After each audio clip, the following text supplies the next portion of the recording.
Why exactly they'll never define hate speech.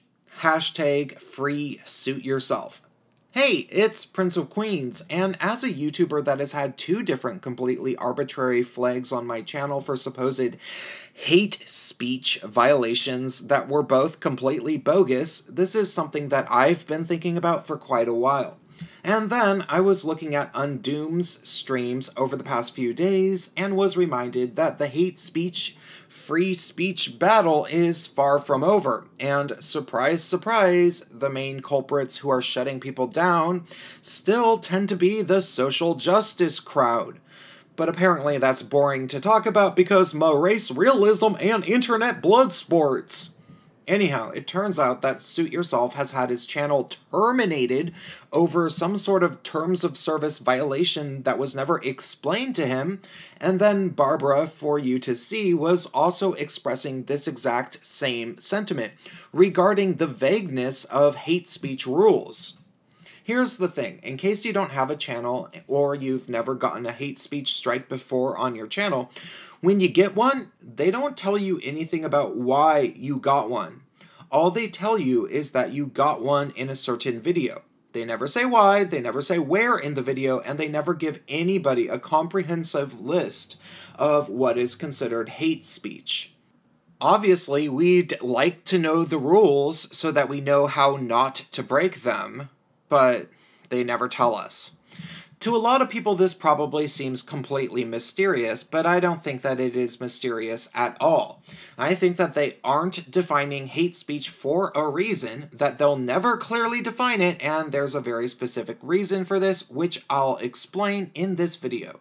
Spoilers, nobody is safe from this. Likely, especially not the internet blood sports crowd, because the Southern Poverty Law Center has already classified the genre as some sort of alt-right gateway format or something, and therefore, the people who go on those streams could very likely end up being labeled as engaging with hate groups or something more and more by mainstream media, which has already happened a tiny bit on the blogosphere, and they might delete these people's channels. Regardless, here's the thing. I've been dealing with people that accuse things of being hate speech for years, and they never define what hate speech actually is, at least not clearly. Truthfully, they can't clearly define it, so when they pretend that they might possibly get to defining it eventually, that is entirely posturing. More or less, they're just bluffing. I was actually kicked out of a Facebook group for gay guys because I shared a video by Our Cat's Gay about the gay hookup site Grindr. Grindr, the first and most popular gay male cruising application that shows how close gay guys are to each other on their phones, was basically taken over by intersectional feminists who demanded that the gay male hookup site no longer be geared for gay men, and instead it now has to have multiple gender options for their users because apparently gay men aren't allowed to have things to ourselves. The leader of the Facebook group for gay guys is a gay male intersectional, of course, and a number of the guys in the group are also intersectionals. After posting the video, numerous gay guys tried to virtue signal and say that they welcome all genders on gay male hookup applications. Also, some out-of-shape older man, well over 50, physically threatened me for posting it, which was quite hilarious. Another guy told me to kill myself. But most of all, people kept saying that the video was hate speech. Guess who got in trouble? Why is it hate speech? I asked. They said it was transphobic, but truthfully, in the video, he said nothing that was legitimately hateful towards transgender people at all, and you can judge that for yourself. Link in the description.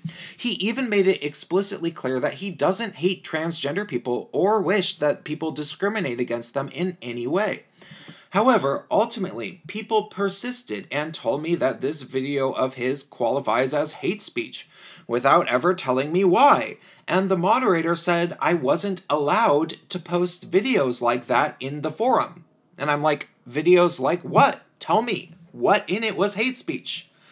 So I kept pushing it, I kept making points, I kept asking questions, and then some people started to say that it was trans exclusionary, but I argued that the video never makes any sort of point that says that transgender people shouldn't be allowed in gay male spaces, rather that their feelings and political demands shouldn't be prioritized ahead of gay men's in gay male spaces.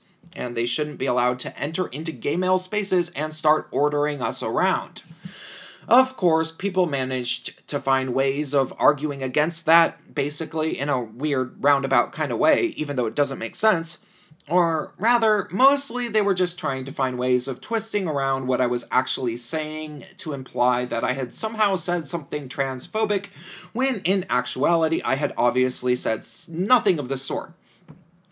All I was doing was defending gay men against the constant barrage of attacks against us coming from LGBT media, and the political power plays that the intersectionals have been enacting towards our community.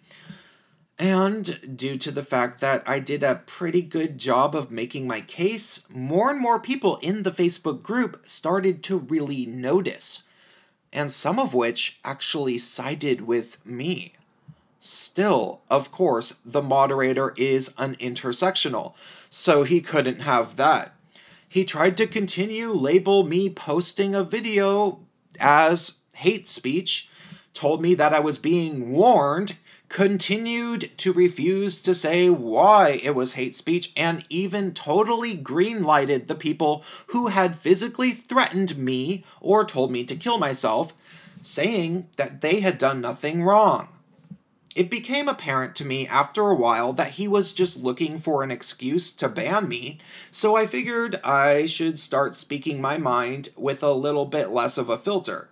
I didn't say anything wrong, I didn't insult him or threaten him or anything, but eventually when I began to seriously criticize his own personal politics and why he was moderating in such an obviously biased way, my suspicions at least, he booted me without explanation and also blocked me on Facebook so I couldn't message him asking him to explain himself.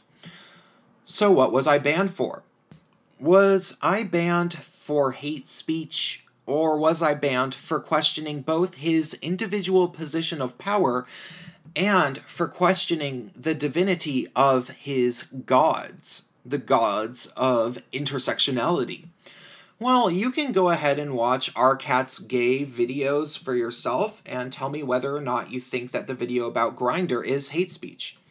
That's just one small story to illustrate how these hate speech claims work, but I can assure you that when we look at how these are enacted on social media platforms and at universities like Wilfrid Laurier, it's always going to be the same exact thing with these people.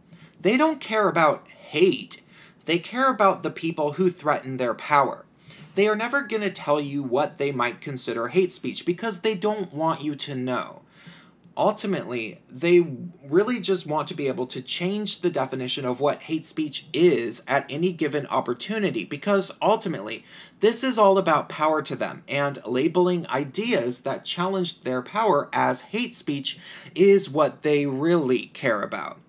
Now, these people will always claim that hate speech is just speech that attacks individuals based on their immutable traits, such as gender, sexuality, or race.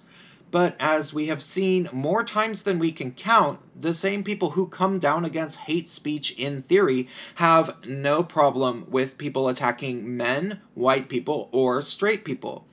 Thus, the concept of quote-unquote hate speech has to become abstracted and inconsistent for any of this to get anywhere near looking like it makes any sense to absolutely anybody, which it honestly doesn't, but that doesn't matter because these people have wormed their way into positions of power in media, government, education, corporations, and social media. How did they do it? That's another story for another video, but the postmodern intersectionals, who end up basically just being some sort of a phoenix rising from the ashes of Western communism, want to keep their power desperately. And so, pragmatically, they basically use minorities as their shield to protect themselves from criticism. See, the intersectionals employ a strategy of exerting control over any school, business, community, or social realm by way of first complaining that the space is somehow hostile towards minorities or women, the honorary minorities of the intersectionals. And then, once they've proclaimed that the space is hostile towards minorities or women, they'll demand more inclusion, and then after inclusion, they'll demand more power, which they will inevitably use for political purposes.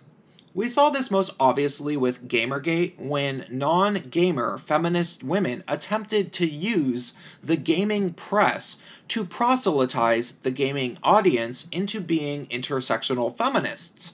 And when the gamers resisted with hashtag Gamergate, they began demonizing anybody and everybody, even vaguely associated with the resistance, and proclaimed the hashtag Gamergate itself a hate campaign that was supposedly targeting women. But how was Gamergate a crime against women? Nobody ever clearly explained, of course, and the last thing that the intersectionals would ever want anybody to do would be to actually examine the arguments made by the pro-Gamergate individuals. Instead, they'll just take select tweets from small accounts to provide as evidence of Gamergate being anti-women. But of course, vaguely sexist tweets happen all the time on Twitter, and for the most part, while people might mention it occasionally, and feminist bloggers might search for it to illustrate misogyny when they feel like it, most of the sexist tweets on Twitter get ignored. Unless, of course, you're a man who's standing up to a feminist in any sort of position of power that has this intersectional agenda, and then the feminist will try to come up with a way of saying that you are spewing hate speech, and the people in power on Twitter will always side with her, and you will get in trouble for basically practically anything. And often they'll accuse you of spewing hate speech as a result of you pointing out that they were the ones being hateful or dishonest. That's exactly what happened to Gregory Allen Elliott, as Sargon explains in a really, really great video called Steph Guthrie versus Freedom of Tweets, which I will link in the description as well. Thus, the feminists will do something like try to say, video games make men violent and sexist. All men benefit from male privilege at the expense of all women. And when somebody says, no, that's a messed up lie about males, and I'm a gamer, what you're saying is untrue. Gamers don't end up violent, and they don't oppress women. Well, if that person says that, they'll accuse that person of spewing hate speech. And they won't explain why, because they don't have to, because they have the power. See, the thing is that they want you walking on eggshells. They want us to never know what the rules are, so that we live in fear of breaking them. They want us to be terrified of upsetting certain types of people. Not for any good reason, for any reason at all. Of course, they'll tell you that they don't want you denigrating minorities, and some of them might legitimately believe that. But once the inevitable conflict arises where these intersectionals are forced to choose between the intersectional ideology and any specific minority or group of minorities, they'll always choose the ideology over the people. This is why there were female gamers who were blacklisted for opposing Anita Sarkeesian during Gamergate. It was never about protecting women. It was about pushing a political agenda. The right for intersectionality to be the law of the land in gay spaces will always be more important than the rights of any individual men that they have to step on and demonize to make it that way. And the right for intersectional feminism to rule the gaming press will always be more important than any female gamers they have to step on to make things that way. And thus, when you start to catch on to this, they'll always try to find a way to say that what you said was quote-unquote hate speech. And if there is no good explanation to explain why what you said was supposedly hate speech, then they'll just shut you down without explaining themselves and hope that you can't explain your side of the story to anyone. And they keep doing this over and over. Most recently, they're trying to do this to suit yourself. So are you going to let them get away with it? I don't really know what you can do, but sharing this video couldn't hurt. And that's all I have to say for this. If you found this insightful, please consider donating to me on PayPal or Patreon. Links are in the description. Times are really rough for YouTubers, and they might shut me down at any moment. And I have a lot of content I want to get to you guys. Thanks.